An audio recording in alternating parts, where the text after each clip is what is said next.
Om Swastiastu.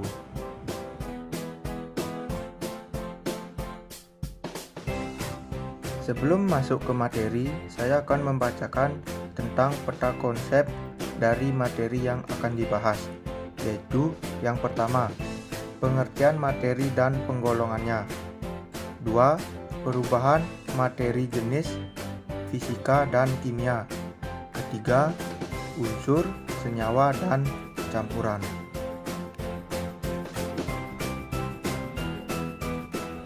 Sebelum itu, izinkan saya memperkenalkan anggota kelompok saya, yaitu yang pertama, saya sendiri, Igede Beni Arianto dengan NIM 19 11 03 10 02. Yang kedua ada Niputu Amaradiani dengan NIM 19 11 03 10 16. Dan yang ketiga ada Wayan Sukmayani dengan NIM 19 11 03 10 23.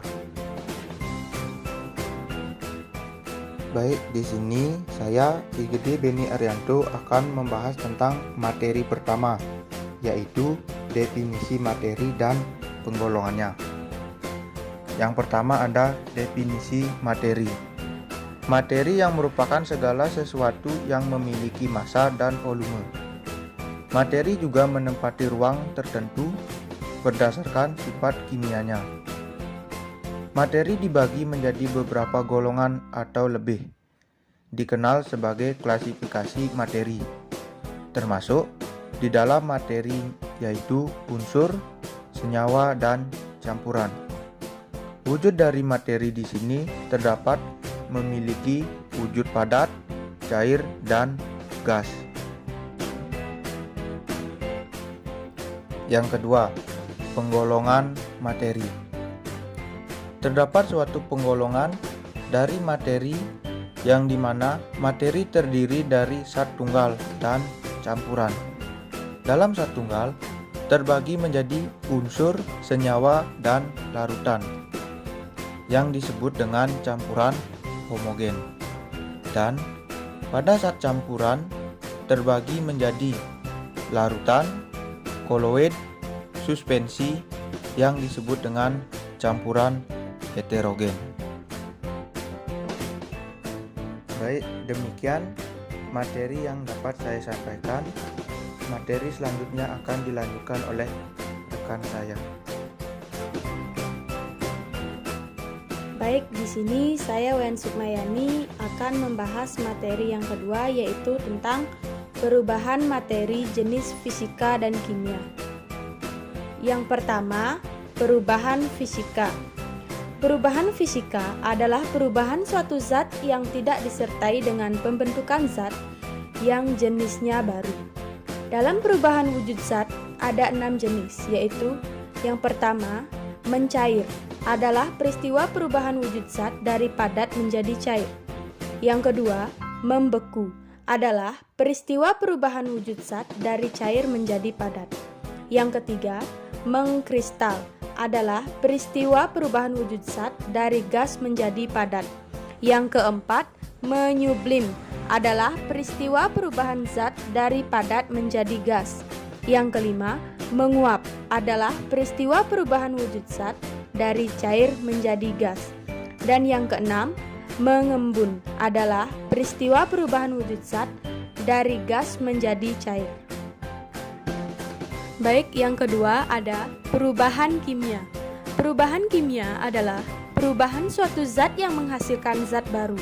Perubahan kimia disebut juga dengan reaksi kimia, di mana terdapat dua istilah yang digunakan, yaitu zat semula dinamakan reaktan atau pereaksi, dan zat yang terbentuk dinamakan hasil reaksi atau produk reaksi. Contohnya, jika kayu dibakar akan menghasilkan arang kayu. Kayu dinamakan pereaksi dan arang kayu dinamakan hasil reaksi. Dan yang ketiga ada manfaat perubahan fisika dan kimia. Dalam industri obat-obatan dan pestisida, Perubahan fisika berperan penting terutama pada proses pengeluaran zat-zat yang terkandung dalam suatu bahan alam yang diperlukan untuk bahan baku obat-obatan. Baik, itu tadi merupakan materi yang dijelaskan oleh rekan saya tentang perubahan materi jenis fisika dan kimia. Dan materi ketiga akan dijelaskan oleh rekan saya. Di sini saya Niputu Amardiani akan membahas tentang materi ketiga, yaitu unsur senyawa campuran. Yang pertama yaitu unsur.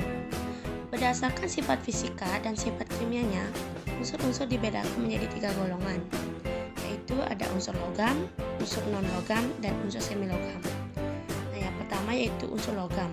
Unsur logam di sini merupakan unsur-unsur yang mempunyai sifat-sifat seperti wujud zat pada suhu kamar adalah padat, kecuali raksa dan sensium berbentuk cair. Konduktor bersifat atau penghantar listrik yang baik, mengkilap jika digosok, dapat ditempa dan dapat direnggangkan. Yang kedua yaitu unsur non-logam. Unsur non-logam merupakan unsur-unsur yang mempunyai sifat-sifat seperti pada suhu kamar, wujud zat ada yang berbentuk zat padat, zat cair, dan gas. Unsur yang berupa zat pada umumnya rapuh atau ketas, bisa dibilang mudah patah, contohnya karbon.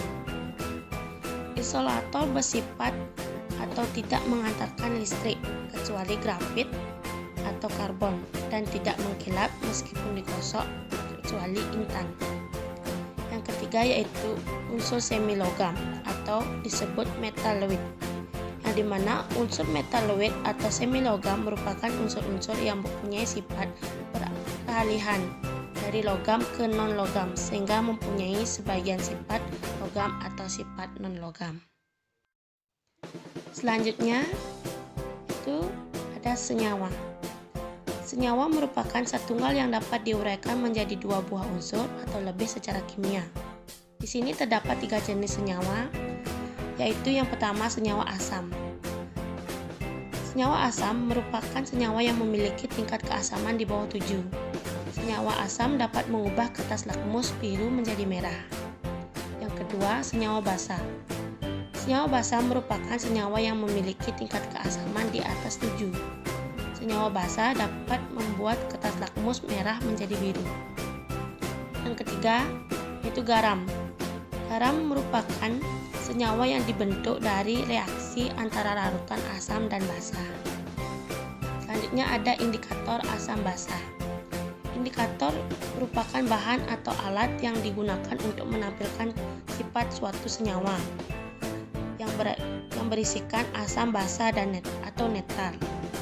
Indikator asam basa terdiri dari 2 jenis, yaitu indikator alami dan indikator buatan.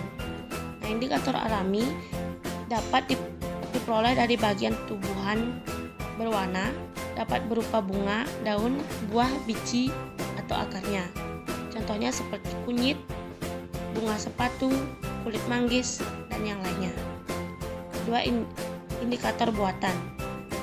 Nah, indikator yang terdiri dari beberapa jenis, yaitu kertas lakmus, kertas indikator universal, indikator, dan pH meter.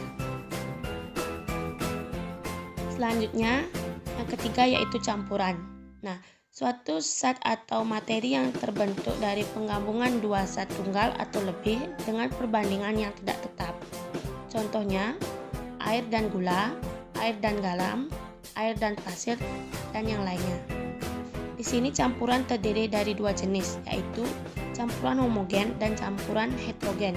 Yang pertama, campuran homogen. Campuran homogen terjadi apabila seluruh materi penyusun campuran itu tidak dapat dibedakan lagi antara satu dengan yang lain. Yang kedua, campuran heterogen. Campuran heterogen merupakan campuran antara 2 jenis atau lebih yang partikel-partikel penyusunnya masih bisa dibedakan antara yang satu dengan yang lain. Nah, di sini terdapat metode pemisahan campuran. Yang pertama, metode penyaringan, yang merupakan metode yang digunakan membentuk cairan dan padatan yang tidak larut dalam cairan dengan melewatkannya pada saringan yang berpori. Yang kedua, pengkristalan merupakan cara pemisahan campuran antara zat padat yang terlarut dalam larutan dengan cara menguapkan pelarutannya. Yang ketiga, penyublin adalah cara pemisahan campuran antara zat padat dengan zat padat yang mudah menyublim. Yang keempat, kromatografi merupakan cara pemisahan campuran dasar koefisien difusi atau kecepatan perambatan dari komponen-komponen zat dalam suatu media tertentu. Yang terakhir yaitu penyulingan yang merupakan proses pemisahan campuran antara zat cair dan zat cair berdasarkan acuan titik didihnya.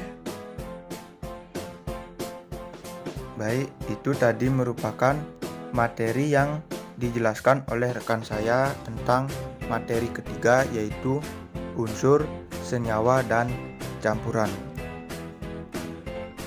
Sekian pemaparan materi dari kelompok kami. Jika ada kesalahan dalam menyampaikan materi atau kurangnya materi yang disampaikan, kami mohon maaf yang sebesar-besarnya. Akhir kata, saya tutup dengan Parama Santi. Om Santi Santi Santi Om.